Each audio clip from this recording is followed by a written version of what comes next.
Jakarta's midnight air was heavy, dense with the humidity of an impending storm. Faint echoes of the city, sirens, distant laughter, and the occasional barking dog punctuated the stillness. Andri sat in the driver's seat of the ambulance, sipping lukewarm coffee from a thermos. The monotony of his shift was broken when the radio crackled to life. Unit 27, proceed to Kiban Jaruk. Code Black. Single victim, cause unknown. Pick up immediately. A chill raced down Andri's spine. Code Black meant a deceased victim. He hated these calls. They were routine, sure, but the lifeless bodies, cold, silent, and accusatory in their stillness, always unnerved him. With a resigned sigh, Andri shifted the ambulance into gear, nodding at his younger partner Dika, who hopped into the passenger seat. Late night for this, Dika muttered, fastening his seatbelt. Andri grunted in response, already focusing on the empty road ahead. The address led them to a decrepit alley illuminated by a single flickering street lamp. Police tape cordoned off a section where a lifeless body lay on a blood-stained tarp. A lone officer approached, his face pale and drawn. "She was found here an hour ago. No witnesses. Knife wounds all over," he said, avoiding eye contact with the covered figure. "It's messy." Andri nodded, trying to suppress his unease. Together, he and Dika loaded the body onto the stretcher and wheeled it into the ambulance. The tarp slipped slightly, revealing a pale hand streaked with dried blood. Dika quickly covered it, his face pale. "Let's get moving," Andri said, his voice tight. The sooner they got to the morgue, the better. The ambulance sped through the rain-slicked streets, its siren a mournful wail cutting through the silence. Dika sat in the back, monitoring the body. Andri focused on the road, but the tension in the vehicle was palpable.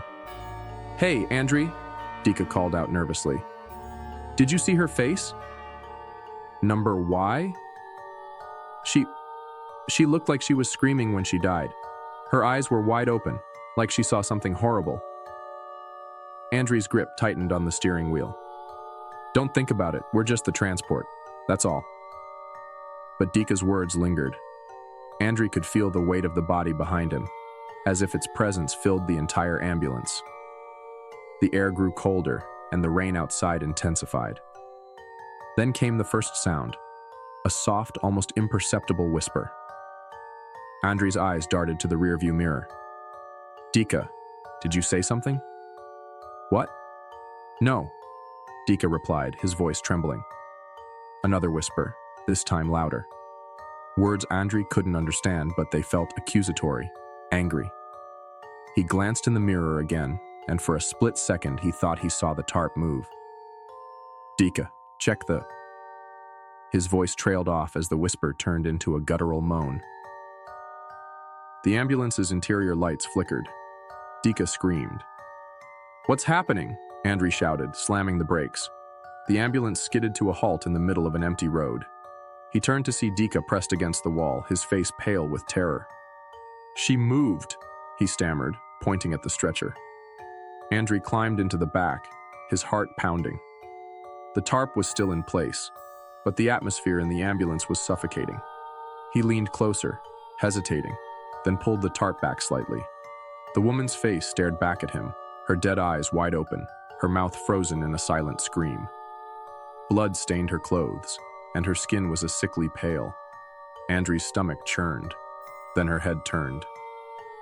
"Drive," a raspy voice whispered, so faint it could have been the wind.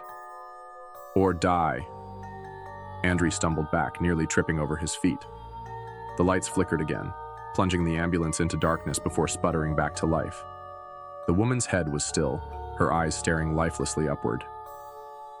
It's just our imagination," Andri muttered, trying to convince himself as much as Dika. "We'll drop her off and be done." He climbed back into the driver's seat, his hands trembling. Dika refused to sit in the back, instead clutching his seatbelt like a lifeline. Minutes later, the whispers returned, louder this time. Words began to form. "Why didn't you save me? You left me to die." Andri's knuckles turned white as he gripped the wheel. "Dika, stop messing around." "It's not me," Dika cried. "I swear." The ambulance suddenly felt alive. The lights flickered violently, the siren blared unprompted, and the air grew icy cold. Andrew slammed on the brakes again, and the vehicle came to a screeching halt. "Get out!" he shouted. But as they opened the doors, they realized they weren't on the road anymore. The ambulance sat in the middle of a dark, foggy forest. The trees loomed like skeletal hands, their branches clawing at the night sky. Where are we?" Dika whispered. Andrew didn't answer. He turned back to the stretcher, only to find it empty. The tarp lay crumpled on the floor. "She's gone," Dika choked out, his voice barely audible. A shadow moved between the trees, then another, and another. Whispers surrounded them, growing louder and more malicious. "You're next," the voice hissed. The woman emerged from the shadows, her movements jerky and unnatural. Her head tilted at an impossible angle, and her blood-stained hand pointed directly at Andrew. "You didn't save me," she rasped.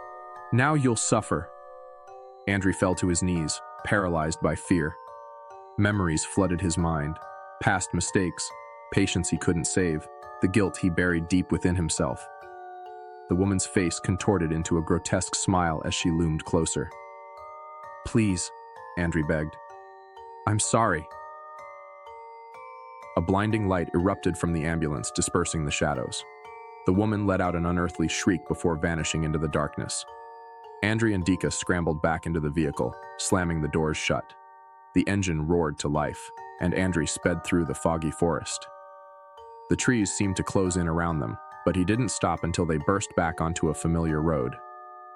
When they finally reached the morgue, they found the stretcher in its proper place, the woman's body lying peacefully beneath the tarp. The whispers were gone, replaced by an eerie silence. Andrew and Dika quit their jobs the next day, but the memories lingered.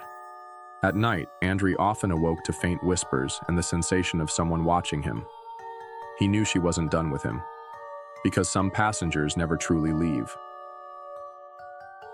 Okay, that's the end of The Last Passenger's story. Hope it can entertain you a bit wherever you are. Remember that what's not seen doesn't mean it's not existing. Always be careful wherever you are. See you in the next horror story.